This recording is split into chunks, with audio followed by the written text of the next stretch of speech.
Respected elders, educationists, dear teachers, and dear students, welcome. First of all, it is my kind request that those who have been subscribed our channel so far may kindly subscribe it. Dear students and listeners, today we are going to see the five couplets from 126 to 130 under the chapter self-restraint, that is self-control. There are five beautiful couplets. How Saint Wellman stresses the importance of self-control, that is restraint and humility. Come, let us see them.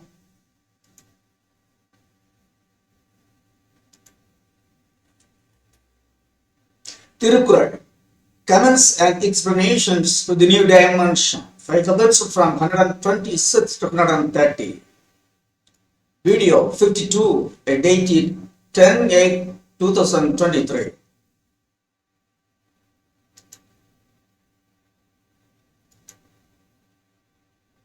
Couplet 126. If a man like the tortoise controlled the five world, its merit would elevate his seven world.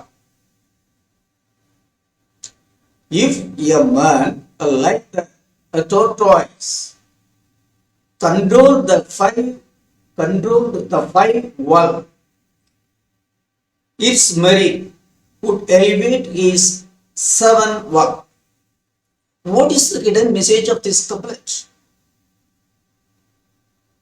Yes, come. Let us understand it. That is, like the tortoise, as the tortoise live being confined within its shell, if man leads a humble and simple life, having humility as the main soul, not only he himself, but also his seven generations to come would earn the greatness of the society. Again, if a man leads a humble and simple life, being controlled within himself, like the tortoise, it would bring merit not only the man himself, but also to his next seven generations. So, if we are lead a simple and humble life, being controlled ourselves like the tortoise, both we ourselves as well as our future generations would be a respected world by the society.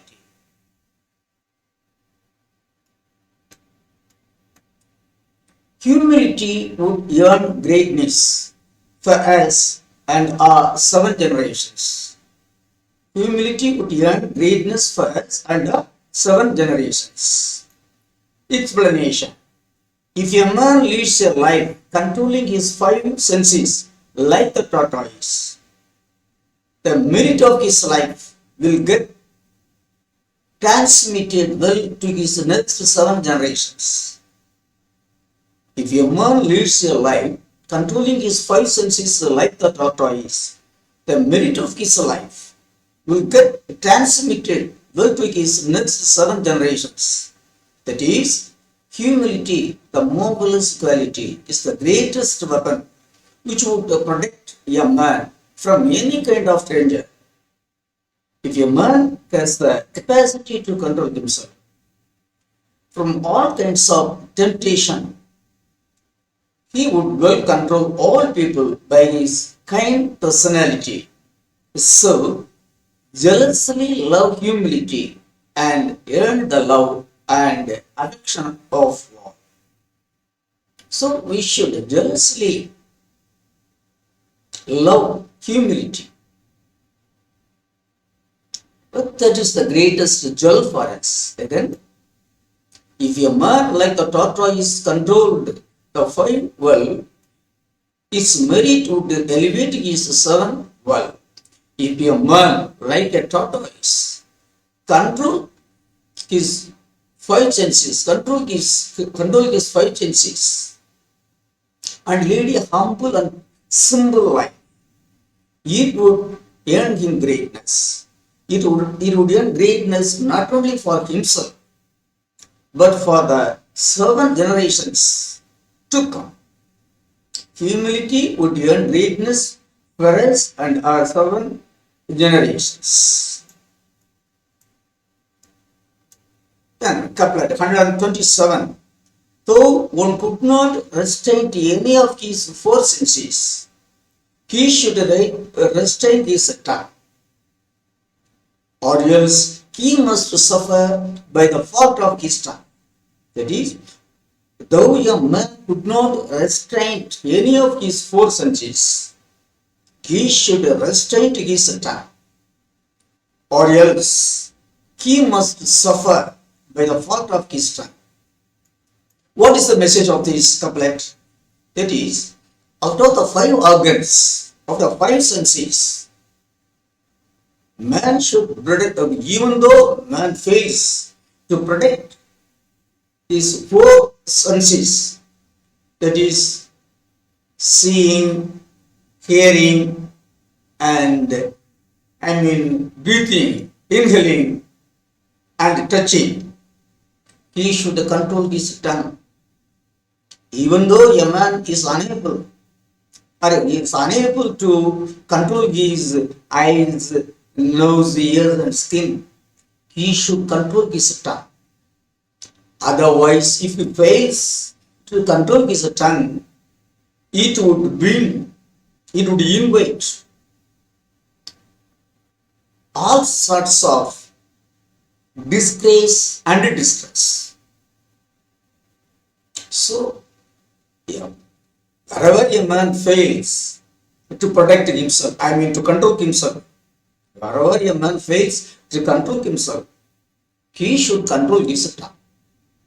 Otherwise, his tongue itself would bring him all sorts of distress and disgrace.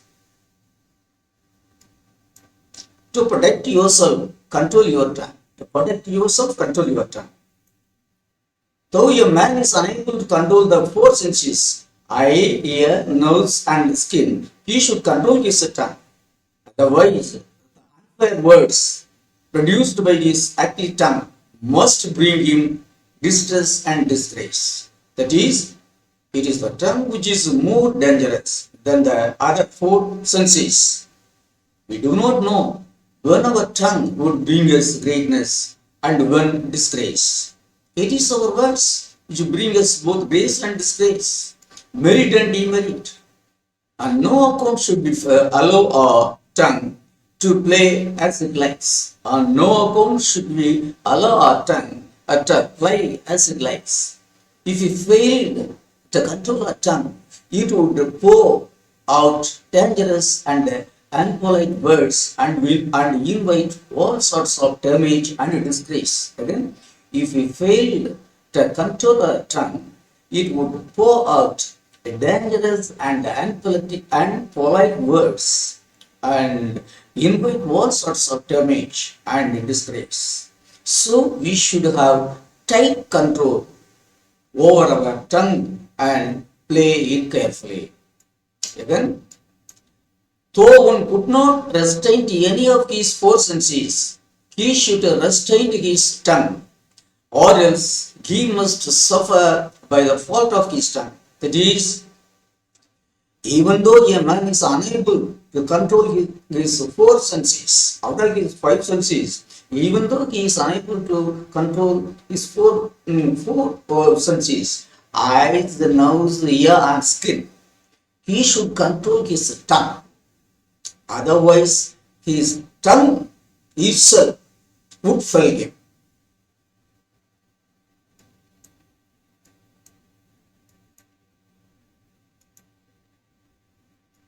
Couplet 128. If one of the many words is unfair, all other words, fair by fact, two will become unfair. That is, if one of the many words is unfair, all other words, fair by facts, two will become unfair. What is the message hidden in this couplet? That is, out of thousands of words a man speaks, if one word is evil, that evil word would spoil the entire virtuous speech. Okay? If one word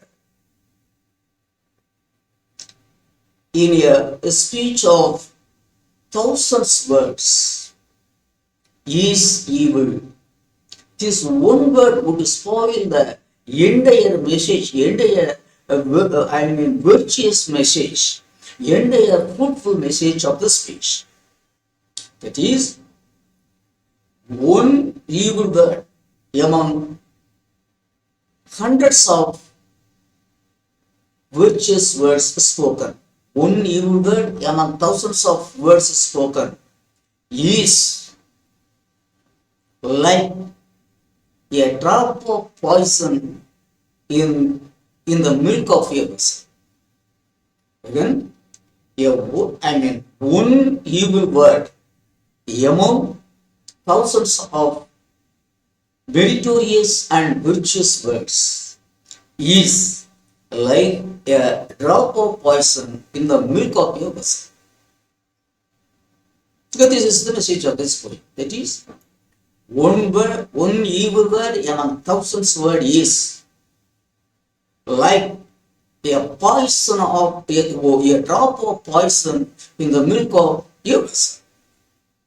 That is, even if we speak thousands of virtuous words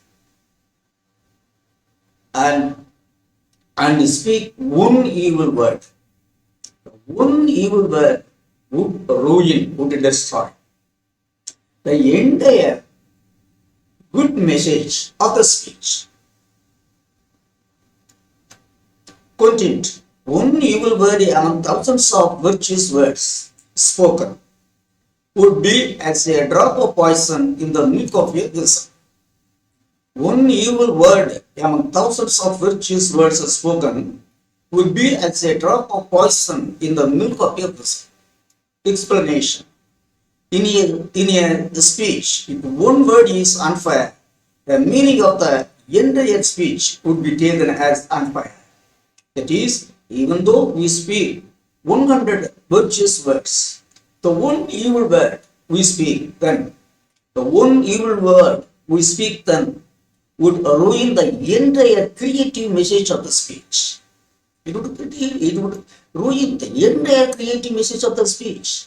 That is, one evil word among thousands of virtuous words would spoil the entire positive message of the speech as a drop of poison in the milk of your vessel. Again, one evil word among thousands of virtuous words would spoil the entire positive message of the speech as a drop of poison in the milk of your vessel.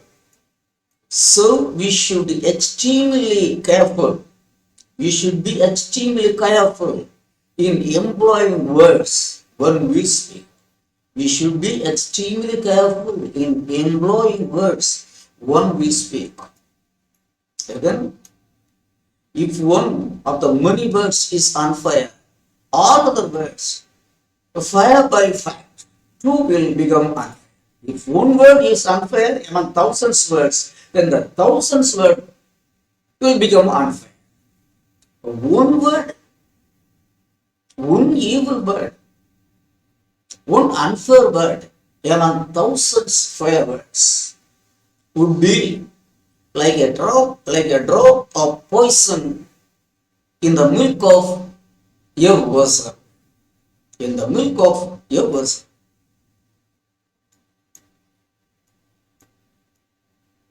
Couplet 129. The soul, fire inflamed in the flesh, would heal sooner. The pain, tongue inflamed in the soul, would heal never. That is, the soul, fire inflamed in the flesh, would heal sooner. The pain, tongue inflamed in the soul, would heal never. What is the message?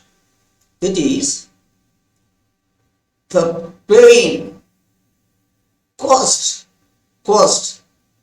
by the sword of the burn. The sword caused by fire, and the pain caused by the sword would get healed in course of time. It would leave simply a scar on the skin, a scar only. It will leave a simple scar on the skin. But in the mind, the pain would get away. The pain of the soul in the mind would get away, would get revealed, would get healed in course of time. But the pain caused by a hurting word, the pain caused by a hurting word would never get healed. The pain caused by a hurting word, an evil word,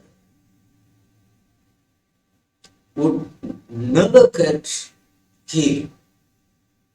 It would be permanently, the pain caused by an evil word would get a permanent stay in the mind. It would be hurting whenever it awaits. The pain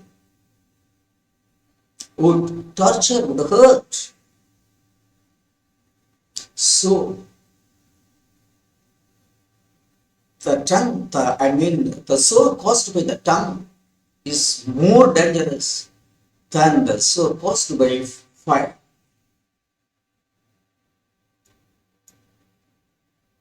As evil words bring evil, we would burn evil words. As evil words bring evil, we would burn evil words. Message, explanation. The pain of the soul caused by fire and the flesh would get healed soon in the heart, leaving a scar on the outside. That is the pain of the soul caused by fire and the flesh would get healed soon, in the heart, in the mind, leaving a scar on the skin. But the pain caused by the bloody tongue in the soul would never get healed. The pain caused by the bloody tongue in the soul would never get healed. The pain caused by the hurting words, that is, by a bloody tongue means hurting words, would never get healed. That is, the pain caused by a wound of the fire might disappear in the heart shortly, simply leaving a scar on the skin. But the pain caused by the sword of the tongue, would never disappear from the soul. The pain caused by the sword of the tongue would never disappear from the soul. The clouds of time may hide the pain, but time would not heal the pain caused by the ugly tongue. That is, the clouds of time may hide the pain, but time could not heal the pain caused by the ugly tongue. When the clouds of time disappear, the pain of the soul would reappear and raise its head and hurt the soul. So, don't touch evil words and hurt the soft parts of others by your vicious tongue. Again, the soul, fire inflamed in the flesh, would heal sooner. The pain, tongue inflamed in the soul, would heal never. That is, the pain caused by a fire would get healed in the mind. The pain caused by a fire on the skin would get healed shortly or somewhat later. But the pain caused by the ugly tongue, by evil words, would never get healed. It would be permanently living in the mind, and it would hurt the man whenever the time comes. So, it is very so clear. Even though that is the pain caused by fire on the skin would get healed shortly, but the pain caused by hurting words would never get healed.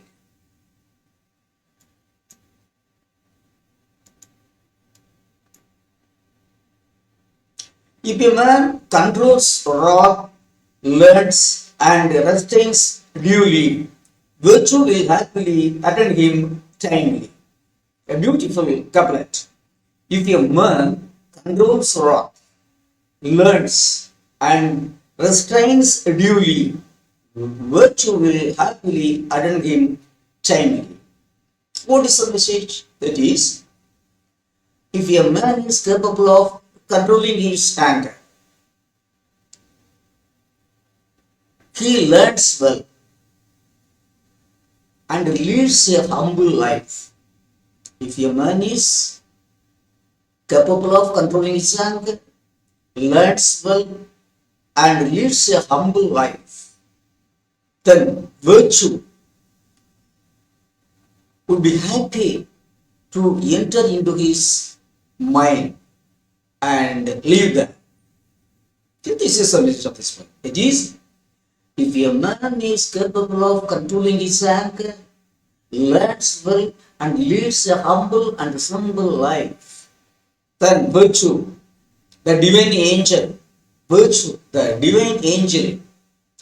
would be happy to enter his heart, to enter his mind and live there, taking it as a temple. This is the message of this temple.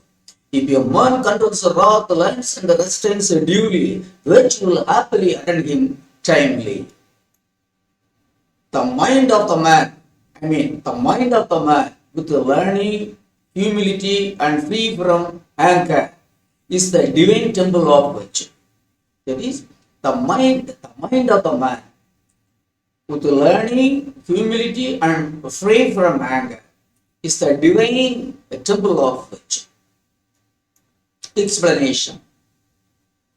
Virtue would be morally waiting to attend the man if he controls wrath, learns well and enjoy humility. That is, free from anger, right learning and humility are the three 3 pearls that everyone should have. free from anger, right learning, and humility are the three parts that everyone should have. They are not only jewels, but also strong armors that protect us from any kind of danger. Three factors are not only jewels, but also strong armors to protect us from any kind of danger. Virtue would be eagerly waiting to live in the divine mind of such great people. That is, virtue would be ready, would be eagerly waiting to enter the mind of such a virtuous man and live there. That is, if a man is free from anger, is well learned, and leads a humble and simple life, then virtue would be very happy to enter his mind and live there. That means simply virtue would be living with you. Again,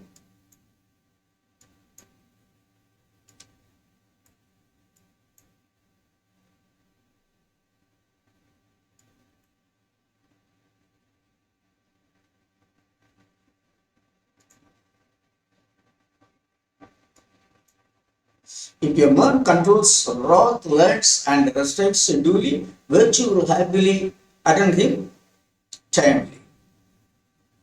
That is the mind of the man with the learning, humility, and free from anger is the divine temple of virtue. Comments. Fragrance is confined in the flower. Sweetness is confined in the fruit. Feeling should be confined in the mind. That is humility. That is, fragrance is confined in the flower. Sweetness is confined in the fruit. Feeling should be confined in the mind. That is humility. If fragrance flies away, there can be no flower. If sweetness flies away, there can be no fruit. Likewise, if humility flies away, there can be no man. Self-control consists of three elements known as self-control consists three elements known as thinking, speaking, and doing. We should have strong control over these three factors. We should have strong control, well control over these three factors. Then only we could shine as the sun. Then only we could shine as the sun, as great as the sun. It's okay? Humility is not weakness. It is a wonderful ornament. After grown, paddy grain would stand bowing its head. After getting fruits, mango branches would stand bowing, knowing what should be known. Human mind would stand bowing, knowing what should be known. Human mind would stand bowing. Sweetness being confined in honey is bred for sweetness. Whiteness being confined in milk is bred for whiteness. Man being confined in humility is bred for man. A rainy cloud would bear water. Fruit would bear sweetness. Learned soul would bear humility. A rainy cloud would bear water. Fruit would bear a sweetness. A learned soul would bear humility. For flower, petals are the dress. For margally, dews are the dress. For woman, timidity is the dress. For human, humility is the dress. For flower, petals are the dress. For margally, dews are the dress. For woman, timidity is the dress. For human, humility is the dress. my verse. Humility is the dress for all. Humility is the dress for all. Having it would glorify all. Humility is the dress for all. Having it will glorify all.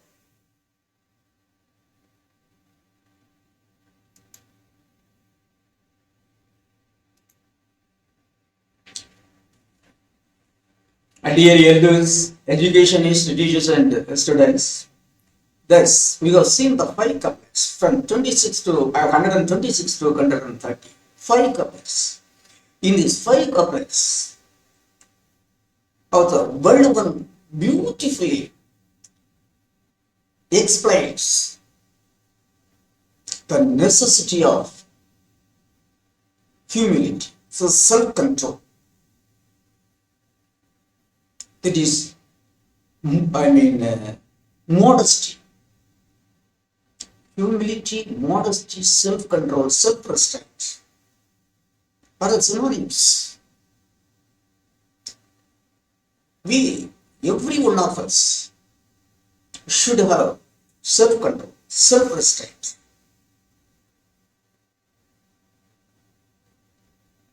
See, we should learn to control our anger. We should learn well all virtuous learnings we should have. Then we should lead a simple and humble life. Then no danger, no evil could touch us. The mind is simply, if you are capable of controlling anger and learn well and lead a humble and simple life, no evil and no distress could touch us. We could lead a beautiful and satisfied life. So what we have to do is, we should control our tongue, especially when we speak. We should use only measured words. We should not allow the tongue to play as it likes, because it is the worst. Tongue is the worst element in every man. You don't know when it ends greatness and when it invites death. So we should train the mind as well as the tongue to play correctly and decently and politely. See, among the couplets,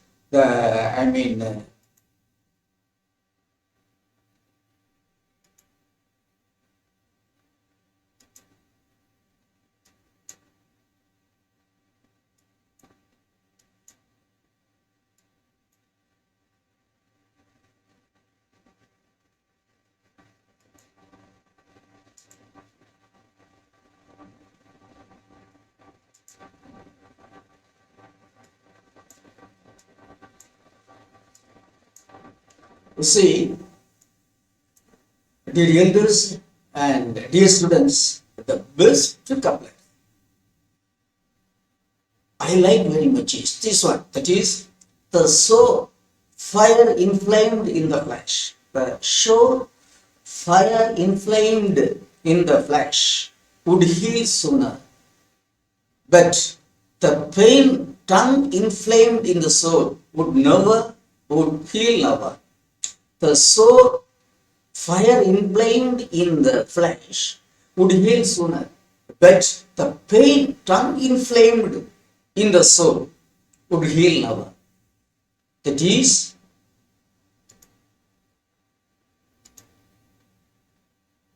the pain, right? That is, that the soul, fire inflamed on the skin, on the flesh, may get healed sooner, but the pain caused by the hurting words would never get healed. Would never get healed. So we should be extremely careful in our speech. We should carefully employ words, selected and wise words should be employed. We should train the mind. What sort of words we should select and elect and use them. Whatever the words we use, they should be polite and modest. Okay, respected elders, educationists, teachers, and students. I wish all of you for listening to my explanations of the five couplets from 126 to 110. Till I meet you in the next class, I wish all of you a very nice and sweet time.